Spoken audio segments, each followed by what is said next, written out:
नम्बरबाट है मलेसियाकोलाई poultry farm agriculture कृषि फेन्सनमा पर्छ भनेर आएको है। यस्तो कोदाले हान्नु परिरहेको छ, हेर्नुहोस् कोदाले हेर्नु न, मान्छेभन्दा लामो छ, यस्तो छ है। पुरा गाडी छ, यस्तो छ साथीहरू। बोलो भाई साहब, हमारा क्या काम में डाल दिया देखो। बोलो बोलो। प्लांटेशन, हाँ प्लांटेशन पाम बागान। हाँ, इधर देख के बोलो ना, कोई हमारा ऐसा फंस गई है ना। ये फल के क्या बोलता है? पाम फल। पम। ये चिकल बोल के पोल्ट्री फार्म बोल के हम लोग को ऐसे डाल दिया। हम लोग को किधर है? जंगल में है ना। जंगल में, अभी जंगल में है। देखो जंगल में, बहुत जंगल। अभी इधर बाघ भालू आएगा ना। बाघ भालू खाती।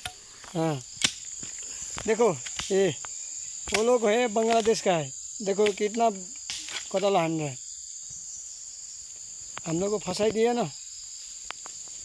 सही है ना भाई, नेपाली का जंगल में डाल दिया ना।